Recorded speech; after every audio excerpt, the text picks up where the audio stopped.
নুরউদ্দিন মোহাম্মদ জাহাঙ্গীরের প্রথম জীবন গিয়েছে এক রকমের। দিল্লির স্বর যাকে বলা হতো, যিনি দিল্লির সম্রাট হযরতে মুজাদ্দিদ আল ফিসানি রাহমাতুল্লাহ আলাইহির যখন সংস্পর্শে তিনি এসেছিলেন, তার জীবন ভিন্ন রূপে ভিন্ন খাতে প্রবাহিত হয়েছিল। এই সময় একদিন এক বুড়ি তার দরবারে এসে বলছে, জাহাপানা, আমি আপনার কাছে এসেছি একটা নালিশ করতে। আমার বাড়িটা আপনার এই বাড়ি থেকে বেশি দূরে নয়। আমার ছেলে সেনাবাহিনীতে চাকরি করে, ফ্রন্টিয়ারে এখন আছে, সেখানে সে যুদ্ধের মধ্যে সেখানে যুদ্ধরত। এখন আমার এক সুন্দরী পুত্রবধূ ভরে প্রতিদিন কে যেন এসে আমার বাড়িতে হামলা চালায়, আর আজকে রাতে সে এসে আমার পুত্রবধূর ইজ্জত বোধহয় নষ্ট করবে। সুতরাং আমি আপনার কাছে নালিশ করলাম, হয় আপনি ওই দুর্বৃত্ত থেকে আমার পুত্রবধূর সতীত্বকে হেফাজত করেন, নতুবা আমাকে এই আজকের রাতটা সময় দেন, আমি আমার পুত্রবধূকে নিয়ে আপনার এই রাজ্য থেকে অন্যত্র চলে যাই। জাহাঙ্গীর কোনো কথার জবাব দিচ্ছেন না, চুপ করে আছে। মেয়ে লোকটি বুড়ি মানুষ তো রেগে গিয়েছে, বলছে, জাহাঙ্গীর, আমি তোমাকে হতে দেখছি, তুমি যদি আমার পুত্রবধূর সতীত্বের হেফাজতের কোনো দায়িত্ব না নাও, তাহলে তোমাকে বলছি, তুমি যে পরকালে বিশ্বাস করো, সেই পরকালে তোমার স্রষ্টার সামনে আমি তোমাকে আসামির কাঠগড়ায় দাঁড় করাবো। জাহাঙ্গীর তবুও কিছু বললেন না, মেয়ে লোকটি চলে গেল। গভীর রাত্রে জাহাঙ্গীর নিজে সেই বুড়ির বাড়ির কাছে চলে গিয়েছেন। দেখেন দেওয়ালের পাশে একটা ঘোড়া দাঁড়ানো আর একটা প্রহরীকে তরবারির আঘাত দিয়ে শেষ করে ঘোড়ার পিঠের উপরে দাঁড়ায় দেওয়াল টপকায় ভিতরে চলে গেলেন। যে শুনতেছেন ঘরের ভিতর থেকে যুবতী কণ্ঠের আওয়াজ, বাঁচাও বাঁচাও, চিৎকার হচ্ছে। বাইরে বুড়ি বান্দা একটা আলো টিমটিম করে জ্বলছে। জাহাঙ্গীর গিয়ে বলছে, বুড়ি আলো নিভাও তাড়াতাড়ি। বুড়ি আলো নিভিয়ে দিল। জাহাঙ্গীর ভিতরে ঢুকে ওই দুর্বৃত্তের চুল বাম হাতে ধরে ডান হাত দিয়ে তরবারির আঘাত দিয়ে তার শিরচ্ছেদ করে দিলেন। বললেন, বুড়ি আলো জ্বালাও। বুড়ি আলো জ্বালালেন। এবার জাহাঙ্গীর আলোর সামনে মস্তকটা ধরে আলহামদুলিল্লাহ পড়ে হাত থেকে মাথাটা ছেড়ে দিলেন। বললেন, বুড়ি এক গ্লাস পানি লও। পানি আনা হলো, ঢক ঢক করে পানি খেলেন। বললেন, কালকে তুমি আমার দরবারে যাবে, সেখানে তোমার সঙ্গে আমার কথা হবে, তোমার পুত্রবধূকেও নিয়ে যাবে। পরের দিন জমজমাট রাজ দরবার, বুড়ি তার পুত্রবধূকে নিয়ে হাজির। জাহাঙ্গীর বলছেন, বুড়ি, তোমার বাড়ি গিয়ে আলো নিভাতে বলছিলাম, কেন জানো? কয় না, জানি না। জাহাঙ্গীর বললেন, তুমি যখন আমার কাছে নালিশ করেছো, আমি মনে মনে ভেবেছি আমার বাড়ির এত কাছে আমার যুবক ছেলে ছাড়া আর কারো এই সাহস হবে বলে আমার মন বলে নাই। সেজন্য মনে করেছিলাম আলোর সামনে যদি ছেলেকে দেখি আমার মনে দুর্বলতা আসতে পারে, বিচার না হোক হয়ে যেতে পারে, হক বিচার নাও করতে পারি, সেই জন্য আলো নিভিয়ে দিতে বললাম। এরপরে তার শিরচ্ছেদ করে আলোর সামনে ধরে দেখলাম না, সে আমার ছেলে নয়, সে আরেকজন। এই জন্য আমি আলহামদুলিল্লাহ পড়লাম আর পানি পান করলাম। এই জন্য তুমি যখন নালিশ করেছো আমার কাছে আর বলেছো কিয়ামতে আমাকে আসামি বানাবে, সেইখান থেকে হক বিচার করতে পারি কিনা এই চিন্তা এ পর্যন্ত কিচ্ছু খাই নাই, শুধু পানি খেয়েছি তোমার বাড়ি গিয়ে। জাহাঙ্গীর তার মাথা থেকে মুকুট খুললেন। মুকুটটা খুলে বুড়ের পায়ের কাছে রেখে দিয়ে বলেন, বুড়ি, তুমি জেনে রাখো, দিল্লির সম্রাটের এই মুকুটের চাইতে তোমার পুত্রবধূর সতীত্বের মূল্য মুসলমানের কাছে 1000 গুণ বেশি। মুসলমানেরা পরধর্মের এই ইজ্জত, এই সম্মান ইসলাম দিয়েছে, মুসলমানেরা দিয়েছে। আর পরধর্মের উপরে অত্যাচার যদি হয়েছে ধর্মনিরপেক্ষতাবাদীদেরকে দিয়ে হয়েছে। বলেন ঠিক কিনা? গোলামি করার জন্য নামাজের চাইতে উৎকৃষ্ট নমুনার কিচ্ছু নাই। যখন কানে হাত দিয়া, কানের কাছে হাত দিয়ে হাতটা বাঁধলেন, এই তো আসামি হয়ে গেলেন, গোলাম হয়ে গেলেন। কার গোলাম? অবশ্যই পৃথিবীর কোন প্রেসিডেন্টের গোলাম নই, কোন মন্ত্রীর গোলাম নই, কোন পীরের গোলাম নই, গোলাম আমি আল্লাহ। সে আল্লাহর দরবারে দাঁড়ায় গেলেন, মাথাটা নিচু করে রুকুতে গেলেন, গোলামির চরম নমুনা দেখায় দিলেন। সেজদায় যখন চলে গেলেন, কত বড় গোলামি দেখায় দিলেন। আল্লাহর নাকটারে কপালটারে ঘষতেছি, আমি তোমার গোলাম। ফজরের আজান হয়ে গেছে, ঘুমায় থেকো না, উযু করো, আর এরপরে মসজিদে চলে যাও। ফজরের নামাজ যদি কেউ জামাতে পড়ে, হাদিস শরীফে এসেছে, সারা রাত ধরে নামাজ পড়লে যে সওয়াব হতো, ওই সওয়াব ফজরের জামাতে আল্লাহ দিয়ে দিবে। এত সওয়াব দিয়া মসজিদে বলা হয় হাইয়া আলাস সালাহ, হাইয়া আলাল ফালাহ, এসো নামাজের দিকে, এসো কল্যাণের দিকে। সাহেব ডাকছে, তখন বসে থাকে ঠ্যাঙের উপরে ঠ্যাং ফেলাইয়া, সিগারেট বাম হাতে ধরাইয়া টান দিয়া ফু ছাড়িয়ে দিয়ে দেখে ফু যায় কদ্দু। কি এর নামাজ, কি এর রোজা? তুমি যদি আল্লাহরে সেজদাই না দিলা, তুমি আর গরু কোনো পার্থক্য নাই। আছে পার্থক্য? আমি কি বেশি বললাম নাকি? বেশি বলি নাই, বরং গরু তোমার থেকে ভালো। গরু আল্লাহর জিকির করে, আল্লাহ স্মরণ করে সবাই, তুমি আল্লাহ স্মরণ থেকে নাফরমান হয়ে গিয়েছো। ফজরের সময় উঠি সেজদা দিয়া প্রমাণ করো, আল্লাহ এই দিন শুরু করলাম তোমার গোলামির মাধ্যমে, কপালটা মাটিতে ঠেকায় দিয়া প্রমাণ করে দিলাম আমি তোমার গোলাম। দুপুরের সময় তুমি যেন আল্লাহর গোলামি ভুলে না যাও, এজন্য জোহরের নামাজ দুপুর বেলায় আর একবার সেজদা দিয়া প্রমাণ করো, আল্লাহ আমি ভুলি নাই, আমি তোমার গোলাম। আসরে আর একবার, দিন যখন শেষ হয়ে যায় মাগরিবের সময়, দিন শেষে আর একবার স্মরণ করিয়ে দিচ্ছি নিজেকে, আল্লাহ আমি তোমার গোলামি ভুলি নাই, আমি তোমার গোলাম। মাথাটা আবার ঘষলাম। রাতে যখন বিছানায় শুয়ে যাও, ঈশার নামাজের সময় আবার মাথাটা সেজদা দাও, গোলামির নমুনা দেখায় দাও, আল্লাহ এবার শুতে যেতেছি, তোমারে সেজদা দিয়া তারপরে শুতে গেলাম। আমি সবসময় তোমার গোলাম। কার গোলাম? চিল্লা এখন, কার গোলাম? সুতরাং ছাত্র ভাইরা, মা বোনেরা, ছেলেরা, ভাইয়েরা, যুবকরা, তরুণেরা, পেশাজীবী, কৃষিজীবী, সাংবাদিক যারা আসছে, সকলের প্রতি দাবি, এই যে ওয়াদা করেছেন, হাত উঁচু করছেন, দেখছে কে? সাক্ষী কে? আজ এশা থেকে আমল করবেন। মনে করবেন আজ না, এই কাল পরশু থেকে শুরু করব। কাল পরশু আপনি বাঁচবেন, কোন পাগলে বলছে? কোন প্রমাণ আছে তার? কোন প্রমাণ আছে? নাই। সুতরাং 5 ওয়াক্ত নামাজকে সঠিকভাবে আদায় করতে হবে। এটাই হলো, এটা কি? তাওহীদের 4র্থ নম্বরের দাবি। 5ম নম্বরের দাবি হলো আল্লাহর হুকুম পালনকারী বান্দায় পরিণত হতে হবে। আল্লাহ যা হুকুম করেছেন তা সব মেনে নিতে হবে। ফাইলাহুকুম ইলাহু ওয়াহিদুন ফালাহু আসলিমু ওয়া বাশশিরিল মুখবিতিন। অতএব তোমাদের আল্লাহ রাব্বুল আলামিনের সামনে, এক আল্লাহর সামনে আনুগত্যের মস্তক অবনত করে দাও। আর আনুগত্যকারীদের জন্যই রয়েছে আল্লাহর সুসংবাদ।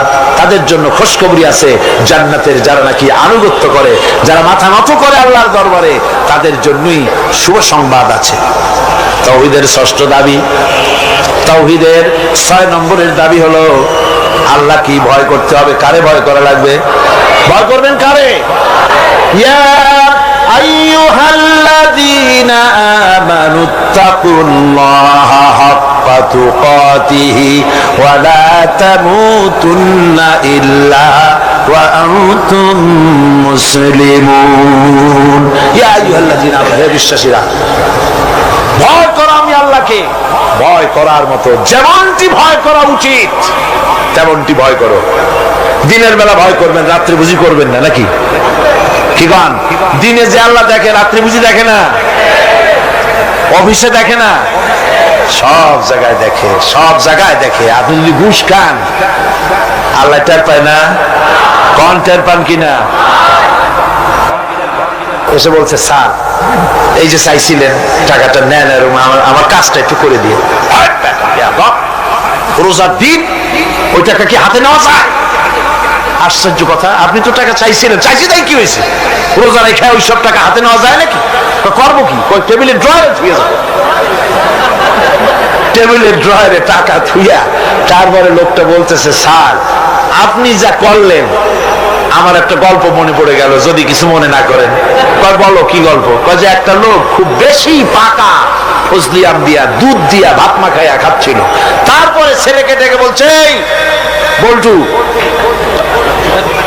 চামচ নিয়ে আয়। বাবা হাত দিয়ে তো ভাত খাচ্ছিল, আবার চামচ কেন? তুই তার বুঝবি কি? আমটা এত বেশি পাকা যে দুধ দিয়ে যখন মাখাইছি একেবারে আমাশা রুগীর বিষ্ঠার মতো লাগে, সেই জন্য হাত দিয়া খেতে ঘৃণা করে বলে চামচ দিয়ে খাইতে চাইছি। রোজার দিন ওই টাকা কি হাতে নেওয়া যায়? সুতরাং ড্রয়ারের মধ্যে ধুয়ে যাবে। তাহলে বোঝা গেল লোকটা আল্লাহরে ভয় করে না। রোজা রাখে ঠিক, নামাজ পড়ে ঠিক, আল্লাহরে ভয়, আল্লাহর ভয় যদি অন্তঃকরণে থাকে ঘুষ খেতে পারে না। জোরে বলেন পারে, জোরে বলেন পারে না। যে ঘুষ খাও, গরিব মানুষেরা ঘুষ দেয় কাজ আদায় করার জন্য, কিন্তু টাকায় বরকত হয় না। বেতন পায় 5,000 টাকা, কিন্তু বাড়িতে রঙিন টেলিভিশন, ডিশ অ্যান্টিনা, ঠেলা কথা, পোলাও কোরমার অভাব নাই, বড় বড় পাঙ্গাস হুজুরের বাড়ি হাজির, তারপরে খাসির চর্বি, জব্বের খাওয়া খায়। বেতন 5,000, মাসে ইনকাম করে লাখখানেক টাকা, কিন্তু বরকত নাই। কিরকম বরকত নাই? ঘরে আসছে, সারাদিন খাটাখাটনি করে এসে দেখে মেয়ে একটা গড়াগড়ি করতেছে। কি হয়েছে তোর? আমার পেটে ব্যথা। আর একটা দাঁড়ায় রয়েছে, তোর হয়েছে কি? আমার জেনে ধরছে। বউ মাথা ধরে বসে আছে, তোমার কি? আমার মাথা যায় সিঁড়িয়া বেদনার চোটে। ছেলে একটা দাঁড়ায় লাফ হয়, তোর কি হয়েছে? কয় আমি মরবো। এখন ওজারে টাকা দাও, বৌদ্ধরে টাকা দাও, মৌলবীরে টাকা দাও, তারে পয়সা দাও, ওজা আনো, বৌদ্ধ আনো, ডাক্তার আনো, আনতে আনতে কামাই করছিল 1 লাখ, খরচ হয়ে গেল 1.5 লাখ। হারামে বরকত নাই। হারামে বরকত আছে? বরকত নাই। দেখেন না, কুত্তার বাচ্চা হয় কয়টা বছরে? হ্যাঁ, শ্রীরমান কুত্তা নাই, কয়টা হয় বাচ্চা বছরে? 7টা 8টা। অর্থর কোন জন্ম নিয়ন্ত্রণের বালাই নাই, জন্মের হওয়া হয়। এই যে কুত্তা এত হওয়া হইল, সব কুত্তা যদি বাঁচত, আপনারা রাস্তায় হাঁটতে পারতেন? হাঁটতে পারতেন? কুত্তার যারা হাঁটতে পারতেন না। যেহেতু ওটা হারাম, জন্মের হওয়া হইলেও অত কোনো বরকত নাই। আর গরু হলো হালাল। গাভী বাছুর দেয় কয়টা? কয়টা? মাত্র 1টা বছরে। আর তারপরে মুসলমানেরা কুয়াতুল মুসলিমিন, জন্মের খাওয়া খায় এই গরু। এরপরে গরুর অভাব আছে? যেহেতু ওটা হালাল, এতে বরকত হয়। হারাম বেতন, বেতন নয়, হারাম ভাবে ঘুষের টাকা নিয়েছেন। যে টাকা দিয়েছে সে তো টাকাটা না দিয়ে পারে নাই, করবে কি? কাজ আদায় করার জন্য দিছে। টাকাটা দেয় আর একটু কষ্টা হাসি হাসে, হাসিও না কান্দাও না, একটা বেটকি দেওয়ার মতো অফিসের সামনে দিয়া তারপরে বাড়ির দিকে যায় আর বলে, আল্লাহ এতগুলি টাকা আমার নিল, পরে কলেরা দিয়ে ওর পুষ্টি সাফ করে দিও। এই বদদোয়া করে, এই বদদোয়া করে। তাই ঘুষখোর অফিসারদের কামাই রুজিতে বরকত নাই। কথা ঠিক কিরকম? ঘুষ ছাড়ো, ঘুষ হারাম, পায়খানার মতো হারাম, শুয়োরের মাংসের মতো হারাম। ঘুষ হারাম, সুদ হারাম। সুতরাং আল্লাহর ভয় করো। ইমানের 6 নম্বরের দাবি, ভয় করতে হবে কাকে? আল্লাহ রাব্বুল আলামিনকে ভয় করতে হবে। 7 নম্বরের তাওহীদের দাবি হচ্ছে সাহায্য চাইতে হবে কেবলমাত্র আল্লাহ রাব্বুল আলামিনের কাছে। প্রত্যেক নামাজের ভিতরেই তো আমরা বলি, ইয়্যাকা না'বুদু ওয়া ইয়্যাকা নাস্তাঈন। পড়েন সবাই, ইয়্যাকা না'বুদু ওয়া ইয়্যাকা নাস্তাঈন। একমাত্র আমি তোমার গোলাম আর তোমার কাছে সাহায্য যাচিয়া করি। নামাজের মধ্যে এই কথা কইয়া তারপরে সাহায্য চান মানুষের কাছে গিয়া, ছেলে দাও, মেয়ে দাও, স্বাস্থ্য ভালো করো, এই সমস্ত কথা গিয়া বলেন। সম্পূর্ণ উল্টা খাসলা শিরকের মধ্যে মুবতালা হয়ে যাচ্ছেন। চাইতে হবে আল্লাহর কাছে, গোলামিটা হবে আল্লাহর। গোলামিটা হবে কার? সেই গোলামি কোথায়? নামাজে শুধু না, শুধু নামাজে নয়, নামাজটা পড়েন যার হুকুম মতো, রোজা রাখেন যার হুকুম মতো, দোকান চালাতে হবে তার হুকুম মতো। দোকানে গিয়ে দেখা যায় দোকানদার ওজন যখন দেয়, আল্লাহ বলেছেন ওজনে কম দিও না। বান্দা এমন ভাবে দাড়ি পাল্লা ধরে, ক্রেতা মনে করে আমারে বুঝি 1 কেজির জায়গায় 1.5 কেজি দিছে। বাড়ি এনে মেপে দেখবেন 1400 টাকার বেশি না। ঠিক কিনা? মাপে কম, পরিমাণে কম। তাহলে তো গোলামি হলো না।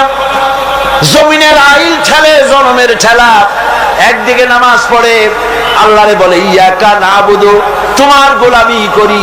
গোলামির প্রমাণ দেখো, জমিনে যখন জমিন চাষ করে, চাষ করার সময় লাঙ্গলের মাথা বুঝি খারাপ হয়ে যায় আইলের কাছে গেলে, আইল ঠেলিয়া একেবারে কাম শেষ।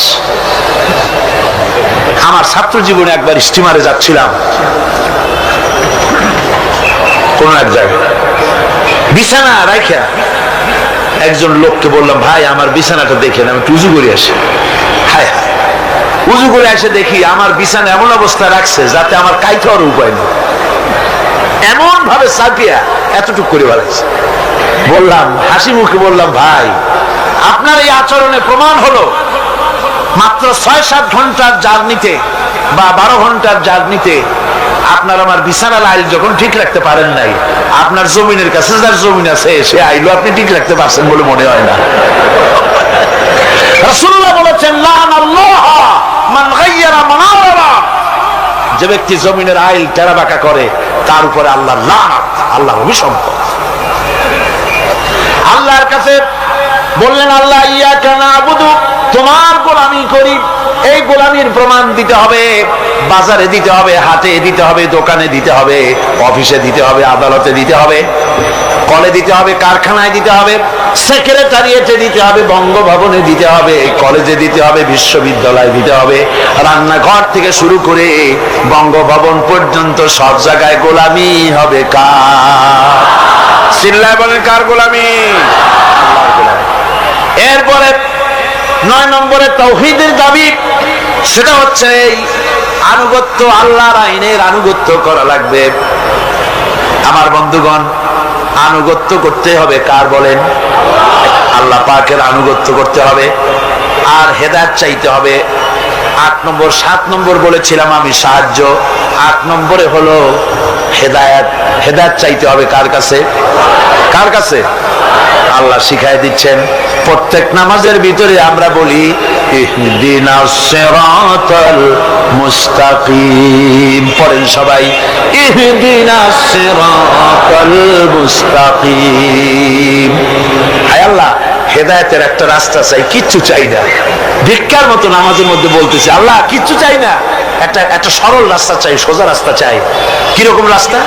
সিরাতাল্লাযীনা আন'আমতা আলাইহিম গায়রিল মাগদুবি আলাইহিম ওয়ালাদ-দাল্লিন।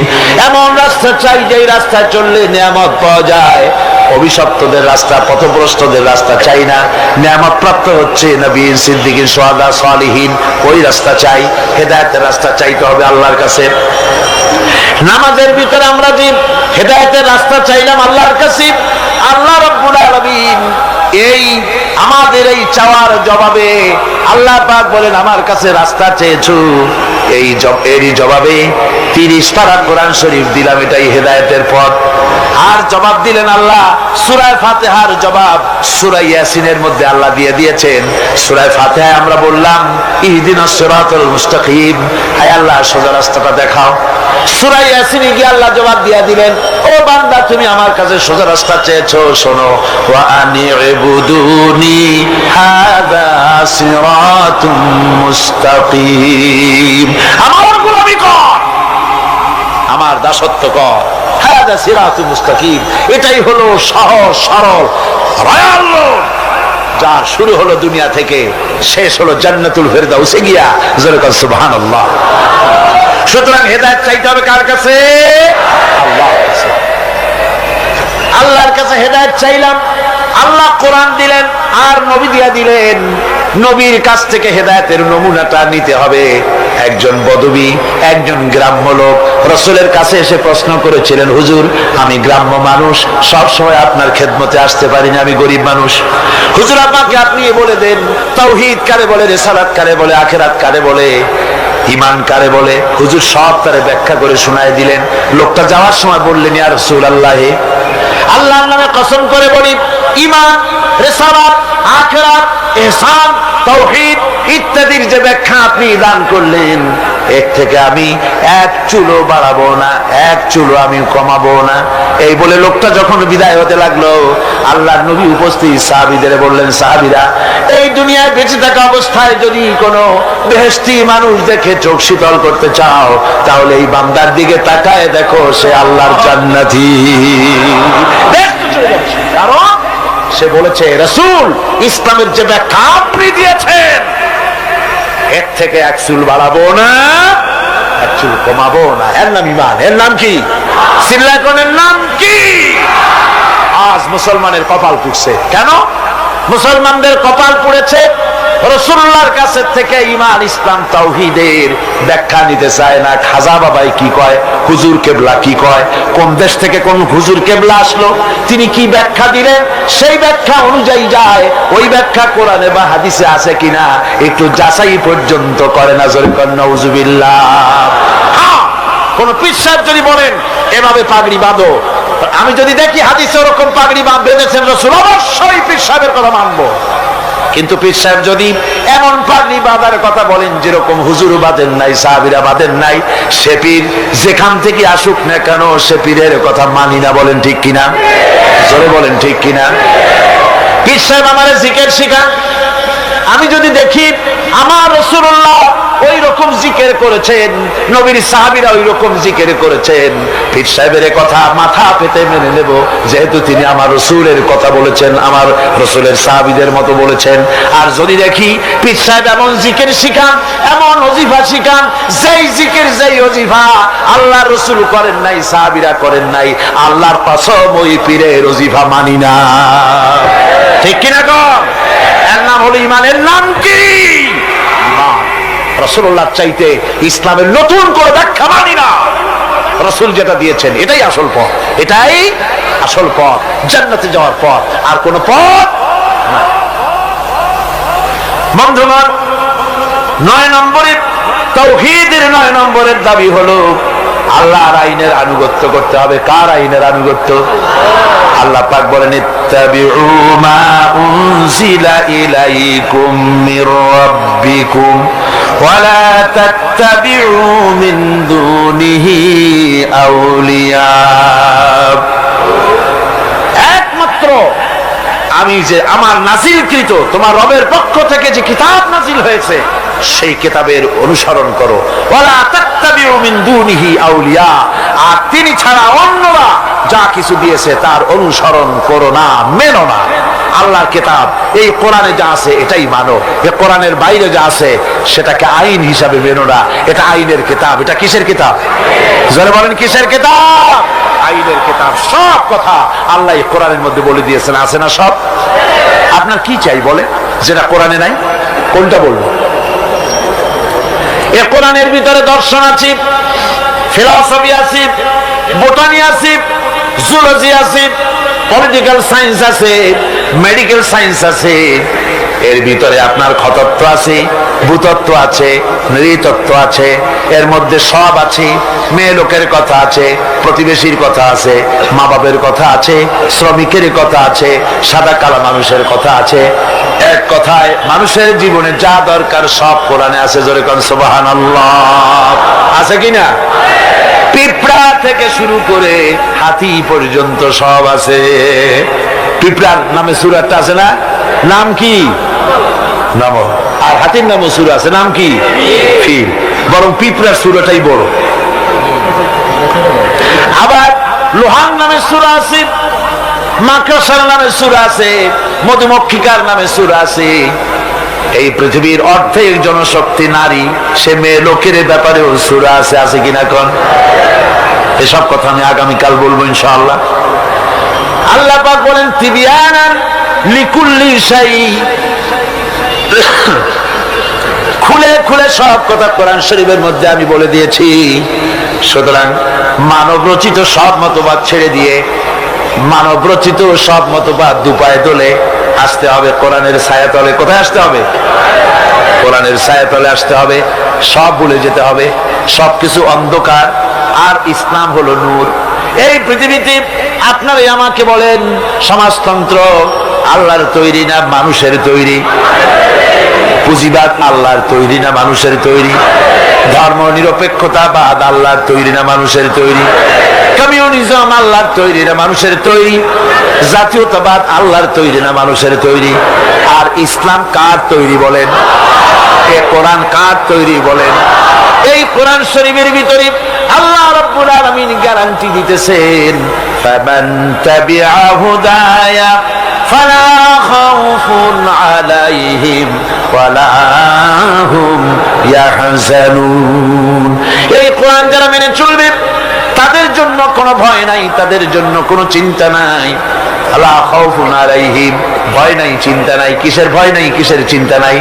কোরআনের আইন যে দেশ মানবে, কোরআনের আইন যে দেশ, যে রাষ্ট্র, যেই জনগণ মানবে, তাদের জন্য খাওয়া পড়া, শিক্ষা, চিকিৎসা, বাসস্থানের চিন্তা থাকবে না। আর হত্যা, দর্শন, হাইজাক, লুট ইত্যাদির কোনো ভয়ও থাকবে না। দুনিয়ায় শান্তি পাবে, কিয়ামতের দিন জাহান্নাম থেকে আল্লাহ মুক্তি দিয়া দিবেন। জোরে বলেন সুবহানাল্লাহ। সুতরাং এই কোরআনের দিকে আসতে হবে, কোরআনের দিকে আমাদেরকে এগিয়ে আসতে হবে। আল্লাহর গ্যারান্টি, খাওয়া পড়া, শিক্ষা, চিকিৎসা, বাসস্থানের গ্যারান্টি কে দিয়েছে? কোরআন দিয়েছে। কে দিয়েছে? কোরআন দিয়েছে। কোরআনের কথা বিশ্বাস হইল না, বিশ্বাস হইল কার কথা? নির্বাচনের সময় সলিমুদ্দিন এসে মঞ্চে দাঁড়ায় গেছে। একজন, উনি দাঁড়াবার আগে একজন এসে বলল, ভাইয়ের আমার, বোনের আমার, এতক্ষণ ধরে যার বক্তব্য শোনার জন্য প্রচন্ড রৌদ্রের ভেতরে প্রতীক্ষায় ছিলেন, ইনি সেই গরিবের বন্ধু, শ্রমিকের শত্রু নাকি জানি, জনগণের কলিজার টুকরা, কৃষকের নয়নের মণি, সাধারণ মানুষের ঘিলুর চামড়া, অমুক সেরাগালি সাহেব। উনি এবার বক্তব্য রাখবেন। উনি বললেন, এবার আমি দাঁড়াইছি, আমারে ভোট দেন। সালাম কত তখন, মাশাআল্লাহ। ধর্মের কথা ওরা আমাদের বলে, আমরা নাকি ধর্মের নামে রাজনীতি করি, ধর্ম নিয়ে নাকি আমরা ব্যবসা করি। নাউজুবিল্লাহ। ধর্ম ব্যবসা তো ওরা, ধর্ম ব্যবসায়ী কারা? ওরাই। মৌসুম আসতে বলে সারা বছরে সালাম দেয় না, নির্বাচন যখন আসে খায়রে সালাম, সালাম দিতে দিতে আসসালামু আলাইকুম, এই এত সময় বলবে কতক্ষণ? খালি কয় চালকুম চালকুম, তাড়াতাড়ি হয়ে যায়। দ্রুত সালামের ব্যবস্থা। তারপরে বাড়ি বাড়ি গিয়ে হাজির, সালামের দেখেন গরজ কত। বরিশালে শুনে আসলাম একজন ক্যান্ডিডেট নাকি এরকম গত নির্বাচনে সালাম দিতে দিতে একেবারে শেষ। তারপরে রাতে বাড়ি ফিরতেছে ক্যানভাস করে, রাত্রিবেলায় যাওয়ার সময় রাস্তা দিয়ে যাচ্ছে, সাথে লোকজন আছে, সামনে দেখে রাস্তার উপরে একটা মানুষের মতো, কয় আসসালামু আলাইকুম, জবাব নেই। আরে ভাই, জবাব না দেন, ভোট না দেন, সালামের জবাবটা তো দিবেন, তাও কথা কয়। তারপর আচ্ছা ঠিক আছে একটু মুসাফা করি, হাত দিয়েছে, তা হাতও বাড়াইল। ব্যাপারটা সালাম দেই, সালামদের জবাব দেয় না, হাত বাড়াইলাম, মুসাফা করে না, কি কাছে যায় দেখে যে মানুষ না, মরা খাজুর গাছ। এই গরজ হয় তখন, বাড়ি বাড়ি যায়, মানুষের দরদে অস্থির, লক্ষ লক্ষ টাকা খরচ করে নির্বাচনে, জনগণের মহব্বতে। তার মানে হলো নির্বাচন হচ্ছে একটা ইলেকশনে জিতে যাওয়া, এটা হলো বড় রকমের একটা কৃষি ক্ষেত। এখানে 10 লাখ জমা করতে পারলে, মন্ত্রী হইতে পারলে 20 কোটি টাকা ইনকাম করার পথ হয়ে যায়, বিরাট বিরাট বড় লোক হয়ে যায়। তখন আর গরিবের কথা মনে থাকে না। মাশাআল্লাহ, গর্দান এইরকম মোটা হয়, ফিরতে পারে না, সশরীরে ফেরা ছাড়া খালি মাথা ফিরাইতে পারে না, গাজী রকেটের মতো। তারপরে পেট মাশাআল্লাহ এরকম, উকুন মারা যায় পেটের উপরে। কোন হলে যদি ঢোকে, হলের মধ্যে যারা থাকে তারা কয় যে শুধু তো পেট দেখি, নেতা কই? কই নেতা তো পিছনে। জনগণের মাল খাইয়া তারপরে এইভাবে হারাম খেয়ে শরীরকে পরিপুষ্ট করে, মানুষকে ধোকা দেয়, আর মানুষগুলো ধোকায় পড়ে যায়। এবারে শেষ নম্বর, এবারে সর্বশেষ নম্বর, তাওহীদের 10 নম্বর দাবি হলো, তাওহীদের 10 নম্বরের দাবি হচ্ছে আল্লাহ পাকের নির্ভেজাল খাঁটি বান্দায় পরিণত হতে হবে। এটা হলো ইমানের দাবি, তাওহীদের দাবি। মুমিনের কাছে যারা ইমান এনেছে বলে দাবি করেছে, আল্লাহরে মানি বলে যারা দাবি করেছে, তাদের জন্য 10 নম্বরের তাওহীদের দাবি হতেছে নির্ভেজাল খাঁটি মুসলমান হতে হবে। কি মুসলমান? খাঁটি মুসলমান, নির্ভেজাল, সলিড, যার ভিতরে শিরক এবং বেদাত থাকবে না, ভয় করবে কেবলমাত্র আল্লাহকে, নামাজ পড়বে 5 ওয়াক্ত, সুদ খাবে না, ঘুষ খাবে না, জিনা করবে না, জমিনের আইল ঠেলবে না, আর বাঁচবে তো বাঁচবে আল্লাহর জন্য, মরবে তো মরবে। আল্লাহ রাব্বুল আলামিন শিখায় দিচ্ছেন এরকম খাঁটি বান্দা হওয়ার জন্য বলো, কুল ইন্না সালাতি ওয়া নুসুকি ওয়া মাহইয়ায়া ওয়া মামাতি লিল্লাহি রাব্বিল আলামিন। পড়েন সবাই, ইন্না সালাতি ওয়া নুসুকি ওয়া মাহইয়ায়া ওয়া মামাতি লিল্লাহি রাব্বিল আলামিন। নিশ্চয়ই আমার নামাজ, আমার কোরবানি, আমার হায়াত, আমার মত সবকিছু ওই আল্লাহর জন্য, যিনি তামাম জাহানের পালনেওয়ালা রব, ওই আল্লাহর জন্য।